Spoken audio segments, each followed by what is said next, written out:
Platformer might morph into a space shooter, or a Doom-style FPS, or a Zelda-like action RPG, all at random intervals. А что сейчас работу надо искать, найти работу, где работу найти?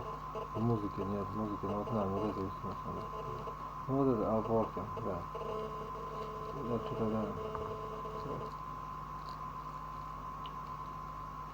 Да. Я не полагаюсь на эти Upwork, но это всякое уже меньше, это все не то. Да. Она вся ни о чем эта работа, понимаете. Если бы они такие, ох, ну наконец-то ты пришел, нам мы тебя заудили сразу. Ты нам всем нужен, на тебе там по 50 баксов вообще авансом. Ну как бы, нахер не сдалось с ним пытаться, да. Я же тебе объясняю. Ну да, композитор. От балды называется. Да, шут гороховый. То есть если ты умеешь, если ты музыкант, ты можешь, да. Я тебе еще секрет раскрою. Композиторы нахер не нужны сейчас. Никому не нужны, называется, да, ладно. Ну ладно, короче, долго. Музыкант просто, понимаешь? Человек музыки, да. Ну не важно. Но это уже твое дело, что для тебя. Человек бунга, тоже человек музыки. Ну это не, да, понимаешь. Да. Это не в обиду, это просто реально. Но главное, чтобы ты деньги зарабатывал и реализовался как-то. Чтобы, да. Ну, наверное, нормально, если ты добро делаешь, что деньги будут, наверное, да. Ну да. Ну это долгий разговор, да. Вперед, все, да. Ну, людям надо. Зачем надо, это ты, мужик, должен выяснять сам. Сам по себе, сам с собой, да. Видеть, отследить, да. Так это ли не кайф, это ли не прикольно, да. What's really clever is... Вот как Моцарт, он там писал, потом оп, такой начал какую-то фигню гнать, и они такие... И мода уже пошла, они такие, ну нахер. Да, понимаете, да. Ну, надо было работать с собой лучше, да. Ну, там уже не до этого было. That the level design and enemy placements don't change between genre shifts. This makes the change between genre way easier to handle than you might expect, especially when the game rapidly ramps up. Right now, it's a single-screen proof of concept with just a handful of genre types, but I can totally see something bigger with a bit more time. Another surprisingly prevalent idea in the Jam was the involuntary shooter pattern. Games where you endlessly fire out a column of death or a barrage of bullets, and so have to carefully position yourself in a way as to avoid collateral damage. Take Laser Guy from Laser Team. You play as an alien in the midst of an allergic reaction that causes him to shoot a deadly laser beam out of his face. And so you'll need to carefully navigate your way to the infirmary without frying your co-workers in the process. So what looks like a manic twin-stick blaster is actually a careful puzzle game. It's about working with the level design and the predictable patterns of the other characters to get around without causing damage. In fact, there's an almost stealth-like feel to the game, only in reverse. You're the one with the vision code, after all. There's one really clever addition to the formula that puts Laser Guy above the crowd: destructible objects. While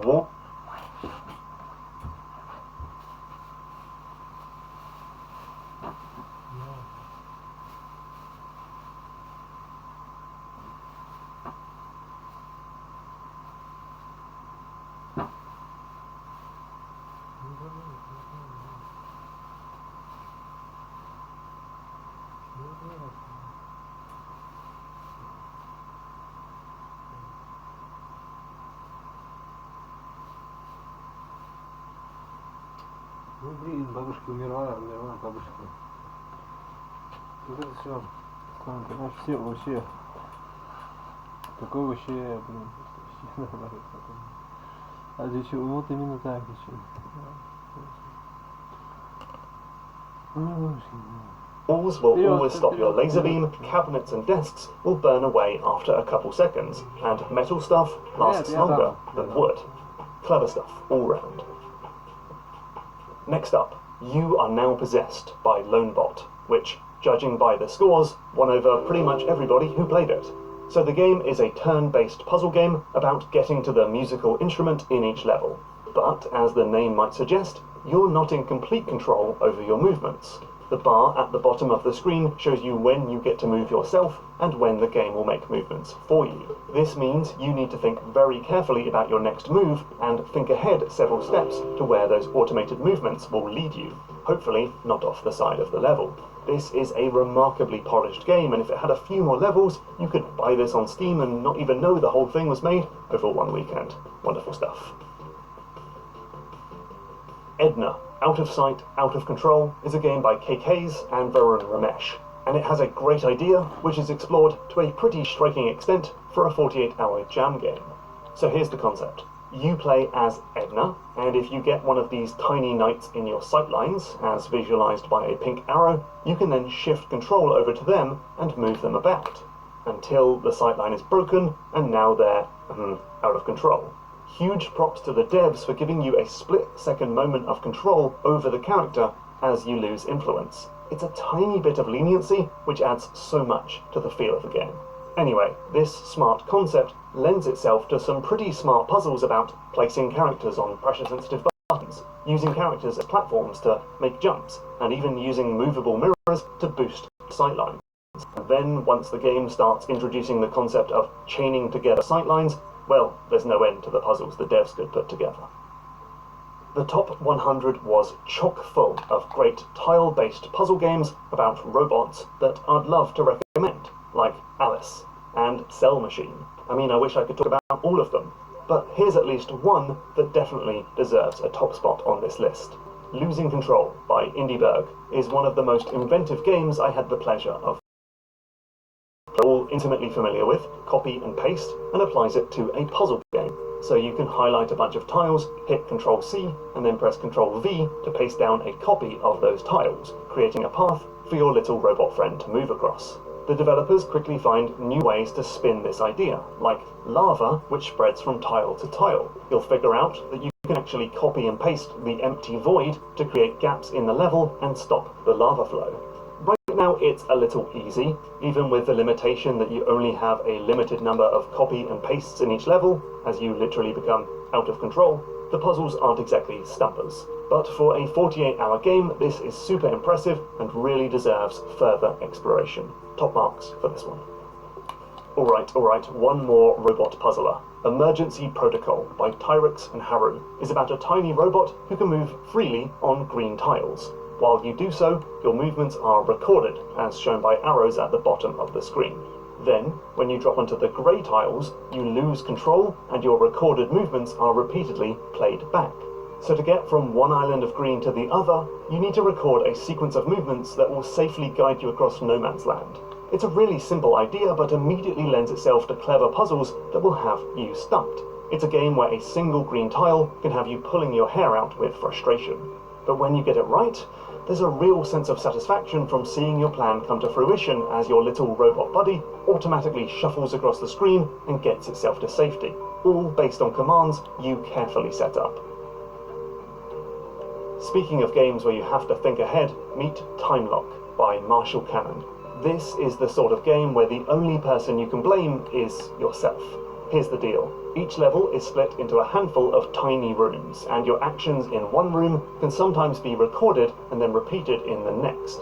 So in one room, your character might be jumping about like a loon, but it's actually entirely based on when you jumped in the previous room. So the game is about thinking ahead to ensure that you solve one room in a way that will make your life easier in the next. It sounds complex, but it's extremely obvious how everything works. A clear timeline system shows your actions being recorded and played back. It's easy to see the level in its totality, so you can plan ahead, and you can quickly go back to the previous room and re-record your movements. All in all, this is a super original idea and very quickly generates tricky puzzles with just 3 actions. You can easily see how this idea could be expanded and explored in every direction. Crystal Ball Chaos by Yogurt is a really enjoyable platformer with a unique idea at its core. Basically, you've got to get these crystal balls to their plinths, and the only way to do so is to smash them with your magic wand. This causes them to bounce around the room, ricocheting off walls like the ball in Breakout. You'll also need to knock away skulls which damage you upon impact. There's potentially a lot of mastery in a game like this. Not only do you have to get the ball in a goal with a well-aimed whack, like a golf game, but you've got to do it while simultaneously controlling a character. So there's lots of room for mid-air thwacks and other such techniques. I ended up having a lot of fun with this one, and even though the crystal balls are out of control, it's not annoying because you have so many options for redirecting them to their goal. Something else now. Two Timing Towers from Zachary Richman and Pals is a tower defense game that fixes the most obvious problem with the genre. The boredom of sitting back and watching your impenetrable death machine rip through enemies. So what's the fix? It's to change your role from an omnipotent god to a tiny mechanic on the battlefield, and to give the towers friendly fire. Which means the game instantly switches from a breezy strategy game to a bonkers, out-of-control, bullet hell nightmare. And this gives the game a big dose of dynamic difficulty. The stronger and more powerful your defenses become, the more deadly the battlefield is to navigate. Good luck picking up currency and health pickups when the screen is from an omnipotent. Though the crystal balls are out of control, it's not annoying because you have so many options for redirecting them to their goal. Something else now. Two Timing Towers from Zachary Richman and Pals is a tower defense game that fixes the most obvious problem with the genre. The boredom of sitting back and watching your impenetrable death machine rip through enemies. So what's the fix? It's to change your role from an omnipotent god to a tiny mechanic on the battlefield, and to give the towers friendly fire. Which means the game instantly switches from a breezy strategy game to a bonkers, out-of-control, bullet hell nightmare. And this gives the game a big dose of dynamic difficulty. The stronger and more powerful your defenses become, the more deadly the battlefield is to navigate. Good luck picking up currency and health pickups when the screen is completely awash with ordnance. There's a similar bargain to be made in Midnight Monorail by Default Frogs. This game is about drawing out tracks so trains can run from one tunnel to another. The only way to get points, though, is to create stations by having tracks cross over each other. So very quickly, you'll be at risk of trains colliding, and will need to click on one to turn it incorporeal for a split second to let the trains pass without a crash. Like Two Timing Towers, it's tempting to make your train tracks as profitable as possible by creating endless crisscrossing stations, but every crossing increases the chance of collision and gives you more fires to put out. Soon enough, the whole thing gets completely out of control. Both of these games put the level of control in the player's hands, though Two Timing Towers, with its ever-encroaching enemies, does a slightly better job of actively encouraging the player to push their luck. Make the Way from Vimlark asks the question, if the character is completely out of your control, how do you get them to their destination? The answer is by slapping down boxes, platforms and springs in order to build the level around them. This was another popular take on the theme, but many games in this pattern suffer from issues of trial and error and a disconnect between building the level and then watching it play out. Make the Way solves these problems by having everything run in real time. You'll often need to place down a spring only when the character is in motion, and can even pick up and place down an object after the robot has used it. It makes the game feel fast, frenetic and responsive, though it definitely ends up being more about precision than pure problem solving. One thing I'd love to see is some kind of reward for finishing the level with fewer objects than you get in the toolbar. While every level has an intended solution, it seems, it feels great to finish a level in a way that goes beyond the obvious answer. Here's a slightly different take on that idea. Dumber Dwarves by Deep Night. This is a dungeon crawler about beating up imps, avoiding boss monsters, and picking up gems. But the catch is that your adventurers aren't actually in your control. They'll walk around automatically, and all you can do is manipulate their AI by plopping down tasty meat or slapping them silly. It turns the game into a slapstick strategy game about herding cats and putting out fires. What makes it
Нет, да, кусочек, да. Все будет хорошо.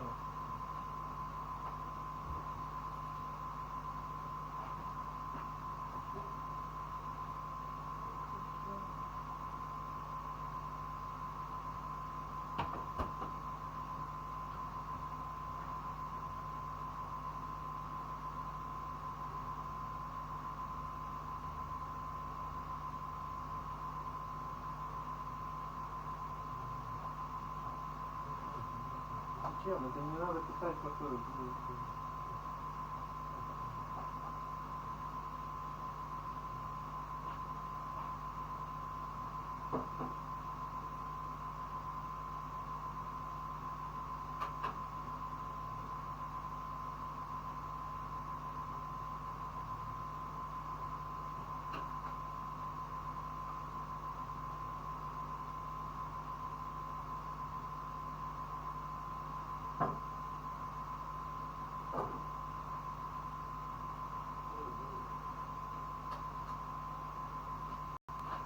Кстати, это может играть, себе доктор, слушай.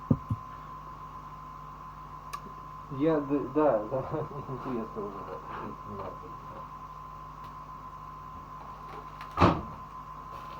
А что будет, если ты так вот? Мы же не заходим.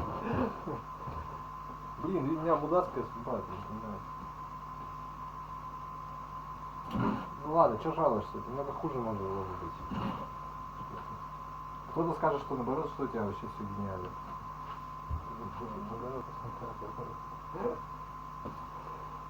Не надо, зачем делать. Возможно, но я этого не понимаю, понимаешь? У меня ценности нету такой, понимаешь? Я пап, кстати. Я не знаю, это нормальная ценность. Нормальная ценность быть реализованным, быть мужиком в обществе. Реализованным там. Женщину иметь как бы, чтобы она, да, все как нормально, да. Really work is clear у меня and нормально все, predictable. но ненормально. Значит нормально. Ну да, или чтобы она тебя имела. Какая нафиг разница уже там, неважно вроде как. Ну, короче, женатым быть как бы, да, понимаешь, семьей-то. Да, чтобы любовь была как-то там, или просто даже нормально, короче, понимаешь. Может в этом все дело, может и не совсем. Routines. The dwarves tell you exactly what they're doing with Я speech боюсь, bubbles что above это their как раз head. вот в этом-то и дело, что ты не реализованный какой-то личность, ну или что-то, да, то есть, видишь, все упирается в то, что именно вот, ну, исходя из этой теории гипотезы, да, то есть, если для тебя центральное это действие, скажем так, да, все равно все будет к этому приходить, то есть, кто-то такой, как, ну, да, вот я один, как вот я свое тело, человек, да, в этом обществе муравейники, да, да, что нет, сам Маугли, короче. А Маугли не считал, сам будешь, ну, бегай, там, кого ты обманываешь. Тогда тебе надо соскрести какой-нибудь там, что-нибудь, чтобы ты, как бы, ты долго не проживешь тогда. Ну, да, ты уже сразу же, ты родился и уже сразу, как бы, часть всего, да. И это нормально, это хорошо. Мы так и хотим быть этой частью. Ты на детей-то посмотри, что они творят. Ну да, наоборот. Ну говорят, да. Сами по себе, ну, я понял. Ну да. Не знаю, значит, у них тайна какая-то там все. Может быть. And arrows towards their destination. This wasn't the only game like it. It was a close toss-up with Minimap, which is more of a puzzle game as you only have a limited number of chances to influence your adventurer. And Shield Bearer, which has you bouncing the real hero away from danger with a shield bash. Shooty Balls by Team Shevin is a fun, addictive and juicy twin-stick shooter that turns out to be one of the most elegantly designed games in the jam. Here's the premise. You're not worried about... комплекс, я из-за этого не могу. Нормально, да, непонятно. Да, что я не полноценно не могу знания получать там что-нибудь. Понял. Ну ладно.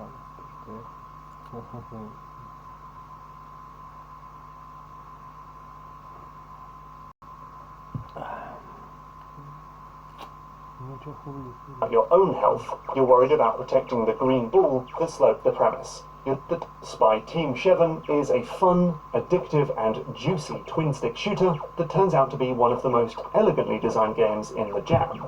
Here's the premise. You're not worried about your own health, you're worried about protecting the green ball that slowly bounces around the screen, protecting it from yourself. That is, because the only way to break it is to shoot it. But you can't just spend your entire time trying not to hit the ball, because the game has a control gauge that's always ticking down, and when it hits 0, this happens. You turn into a bullet-hell boss monster and spew ordnance in every direction, with only a hint of control over your movements. Good for killing lots of enemies, but it puts your green friend in a lot of danger. So how do you keep control? By killing red enemies and picking up their yellow eggs, and putting yourself at risk of shooting the green ball. Oh, and the red enemies multiply if they touch, so you'll want to kill them, and the eggs hatch into more enemies if you don't pick them up quickly enough. Basically, the developers have managed to mine so many interesting ideas out of only a few simple elements, and they all aim in the same direction, to force you to play loose and fast and reckless, but always with one eye on your bouncing green charge. It just feels great, and I can't recommend it enough. Okay, what about a game where you have full control over your character, but the world itself is out of control, like the raging rapids of Pink River? That would totally fit the theme. So take the wonderful Between a Clock and a Hard Place by Kira & Co. This cute and claustrophobic platformer suddenly gets super interesting when the entire world spins around in big chunky increments every few seconds. Suddenly the wall is the floor is the ceiling, up is down, down is left, and now we're flying towards spikes. That idea alone would be fun enough, just look at the similar Rotato ship, but where a clock takes it to another level is by introducing physics objects that still have normal gravity even when the level itself is spinning. So this giant pendulum will always swing towards the bottom of the screen, which means you can trap it between some boxes, wait for the room to rotate back around, and now you've got a path to the exit. It's like a teeny tiny side-scrolling Zelda dungeon. I love it. The devs squeeze a lot out of this idea in the game's short runtime, but there's definitely potential to take this idea even further. Okay, one more game. This theme came bundled with something of a trap. Many developers would be tempted to make the character itself be out of control, maybe dragged around by a manic dog, or hopelessly attracted to the very bullets you're supposed to be dodging, or just every now and again your buttons stop working. These games can be a lot of fun, hence them all being in the top 100, but you have to be very careful to not introduce frustration, tedium, or just the sense that the player is, well, out of control.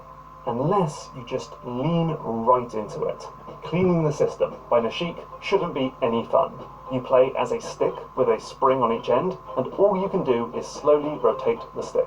This means your character is constantly bouncing all over the place and springing out of your control. It should be the most frustrating game, and yet I've finished it 4 times already. There is an incredible source of satisfaction from getting this crazy double-ended pogo stick under your control and manipulating it into getting through the level. Every successful bounce is a cheering moment of glory. Every busted bounce that sends you flying back through the level is a hilarious sight to behold. And there's just enough room here for speedrun style mastery. You can learn more about the physics of the game and improve your ability to get through the level. There's a snake pass-like quality to wrangling this nightmarish control scheme and becoming a true master of the pogo. And there we have it. All of these winners will be given some free GMTK merchandise. I'll be in touch. As for some honourable mentions, sure, why not? Remember that these games are only from the top 100 for fairness. So, Dukemeister mixes up a stealth game, super hot, and kiting enemies in Dark Souls. One Last Game is an affecting vignette about playing checkers during a war. Chess Dungeon is a roguelike with the tricky movement restrictions of chess pieces. Bonsai Fairy is about nipping at branches to make the perfect tree. Press Control is a mind-bending meta-adventure. Pongen has you simultaneously playing a dungeon crawler and Pong. Don't Heroes is a Paper Mario-inspired RPG where your heroes have a suggestion and all you can say is, don't. And Inefficient Delivery Man is a funny game about delivering boxes in the most roundabout way possible. You can browse all 5,000 games over on itch.io, and you can now also see the rankings for all the games. Thank you so much to everyone who took part in the jam, or chatted with us on Discord, or watched my streams where I got increasingly manic as the hours ticked past. Bob, I'm not even doing anything. Bob, stop. Bob, no. Bob, no. Bob.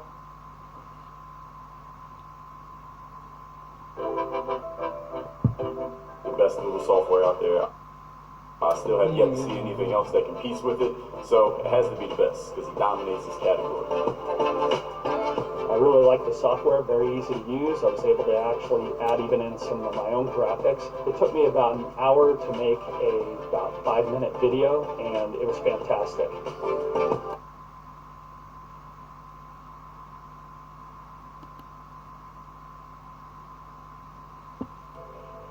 Hey there, how's it going?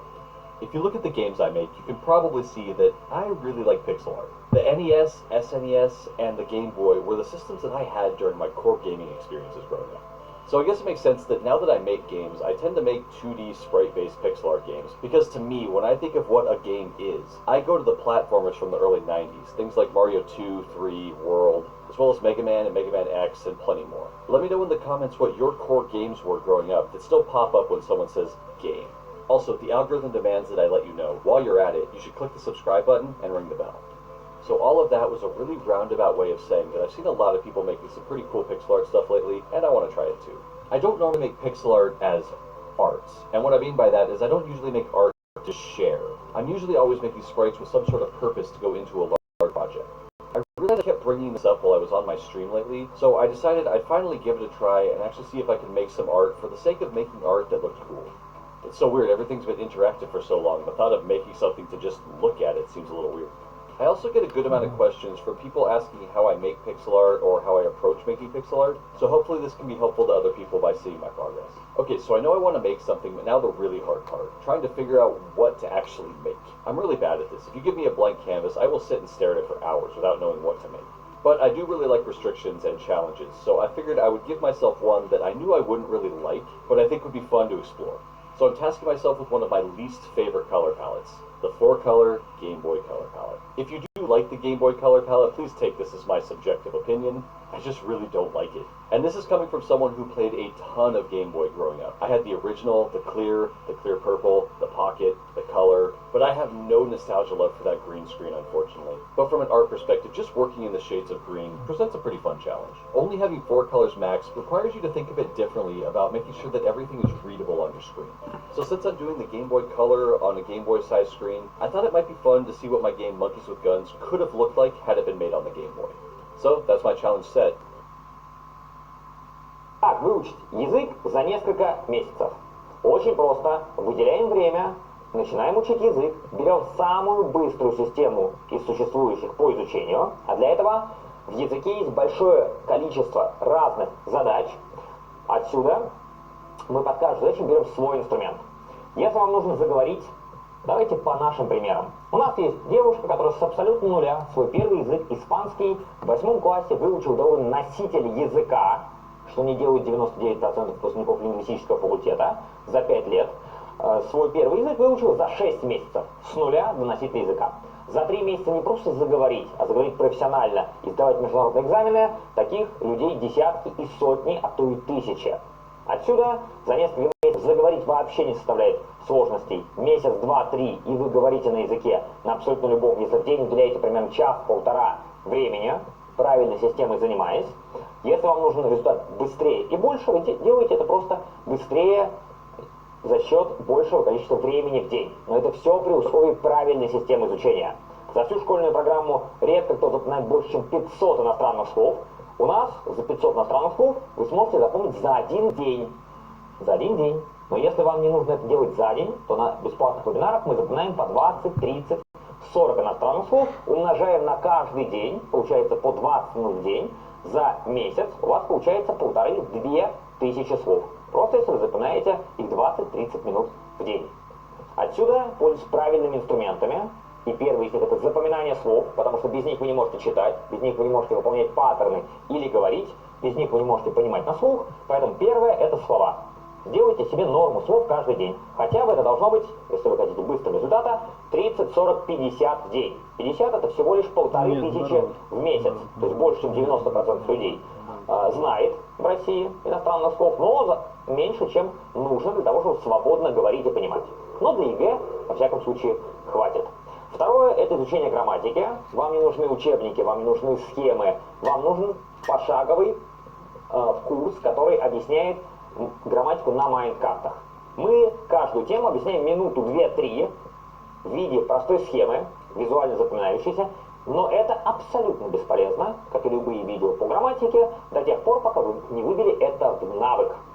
Кто в бокс не принимает устные экзамены по боксу, то есть как нужно подворачивать руку, что нужно делать, просто потому что это бессмысленно. Бокс переходит в навык, как и вождение автомобиля. Отсюда грамматика нужна для того, чтобы выполнять паттерны.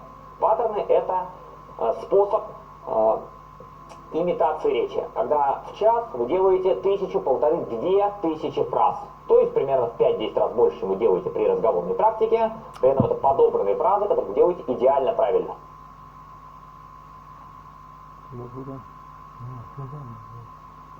Let's see how it goes.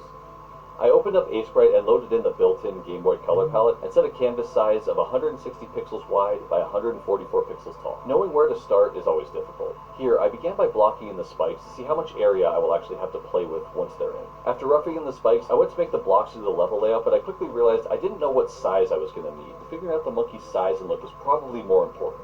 Luckily, I've been making these monkeys for a good while now, and I'm pretty accustomed to translating their shape and size down to something a little bit smaller. Here they end up being about half the size of the original. Adding the guns to the monkeys ended up being a bit tricky because it was just kind of looking like a big dark blob right in the middle of them. After trying a couple of different approaches, it made more sense to just give the monkeys larger guns and not give them the pistol. That way the silhouette of the guns would be more easily readable to the viewer.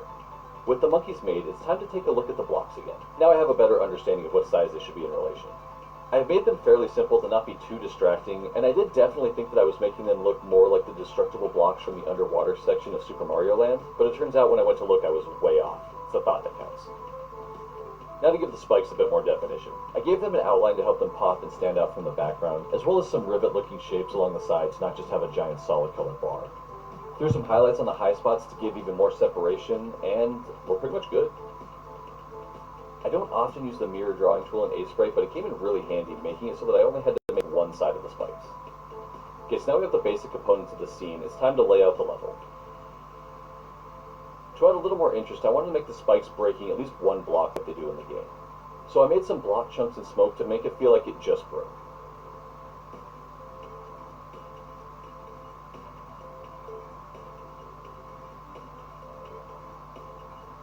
The blocks up top look a little bare, so I added the heart pickup from the game where the players could regain their health. With that in, I now have a large hole in the upper right portion of the composition. Luckily, another key feature of Monkeys with Guns is the fallen gun crates. The crate and the parachute weren't too bad to put together, but they were a little finicky to just get looking right. And the parachute gave me a headache for a little bit. But after tweaking and adjusting, I think it looks pretty good. This is a good example of how when people ask me how to make good pixel art, I usually just say to just keep messing with it until it looks right. Since I'm trying to make a game scene, the players need their UI with a life bar.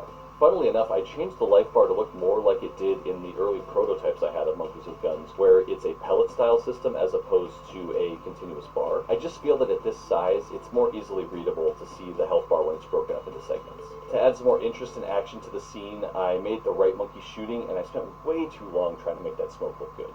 And the last main element to add is the timer that sits at the top of the screen. I consider it one of the most important parts of the game, because when it hits 0, that means the spikes are showing up. Funnily enough, you wouldn't think that a 0 would be so finicky, but it took a bit to get this one to look right. I'm not sure why. And then last but not least is the background. My apologies for the jump. I paused the recording to do some family stuff, and I didn't restart it right away when I sat back down. You only miss me hiding the layers and making this brick grid, which is fairly standard. To not have the background be too stiff, I softened up all of the corners of the bricks, and I added in a dithering effect to the top of them to just give them a little bit more definition and depth without having to add any more colors. And this part ended up being long, tedious, and boring, so we'll skip to the end. with the dithering, it all looks a bit too uniform, so I go through and I start erasing parts of it and adding in some cracks to just break up the sameness. I added another projectile coming from the other monkey as well, because it would only make sense that if the other one's firing, this one probably should be too.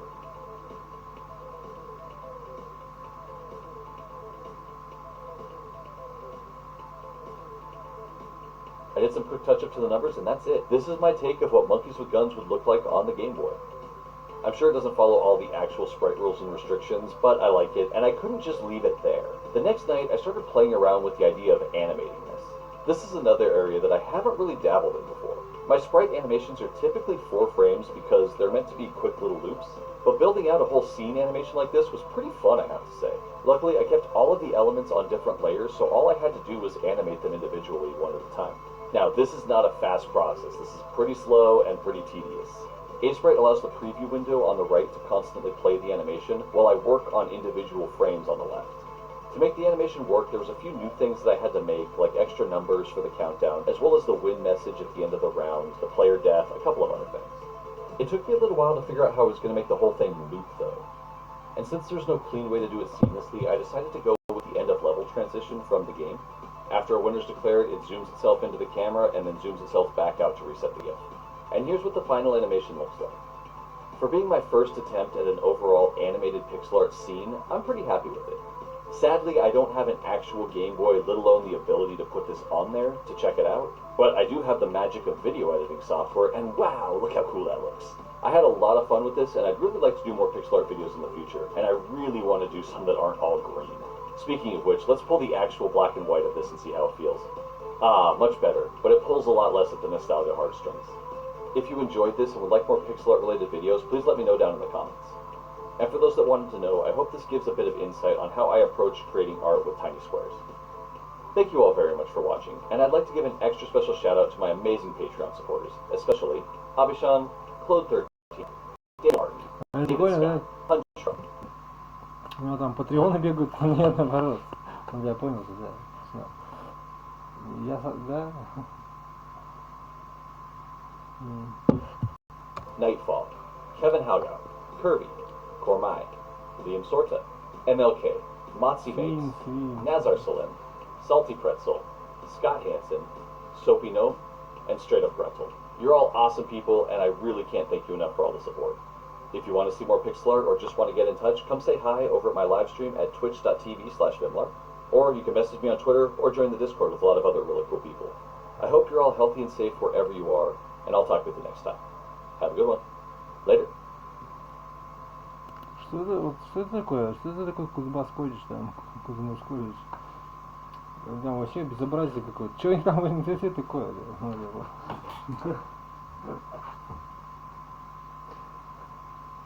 Иди туда учиться. Мне уже было учиться.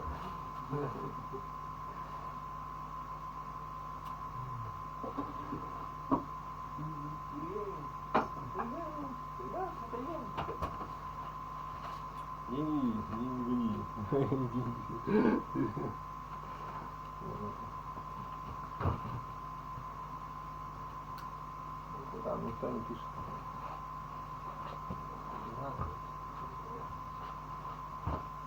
Нет, он даже постика.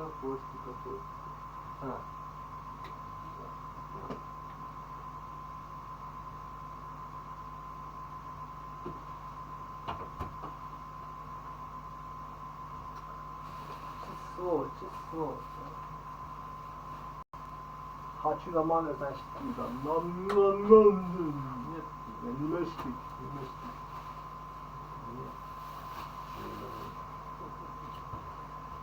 Я уже устал жевать эти телефоны.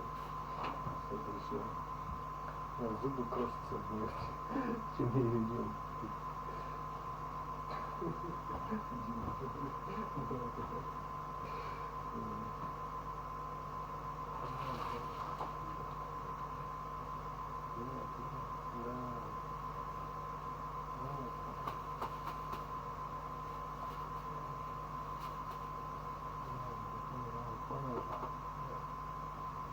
Наверное.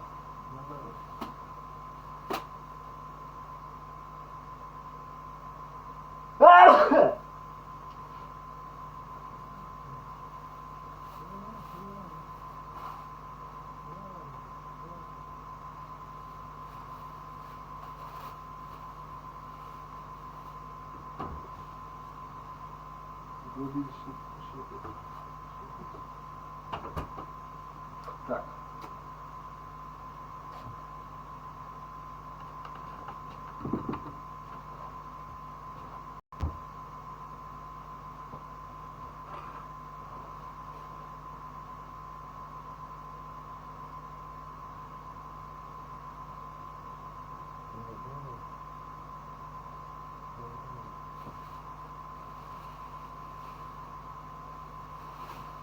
Завтра будет.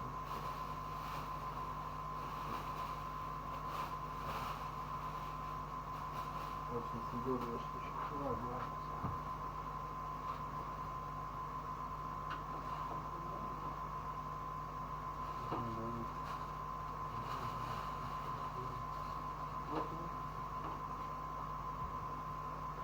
Понимаешь, люди хотят, да. Да, это тоже.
Значит, потом мышки. А, вот эту штучку я тоже хотел. Это уже опоздал.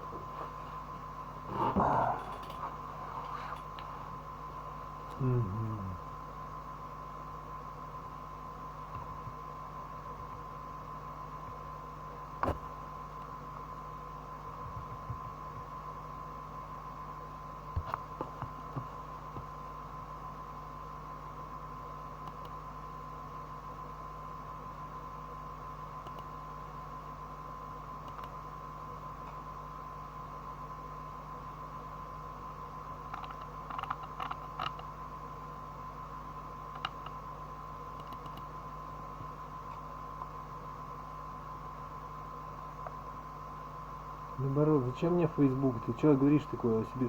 Он себе так хочет сделать, да. Меня не касается, не надо. Да. Нет. Чтобы ты знал его, да. Ну нет, его видео, что ли, так нет. Свои хочет, да нет. Да. А, ну нет, наоборот, помогать мне, что ли? Да наоборот, не надо мне. Сорвать. Я-то здесь при чем? Нормально, значит, играет он, да. Формат, ну просто все, черт проклятый.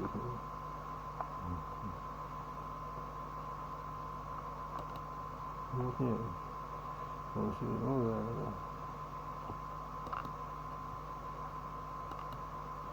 Абсолютно.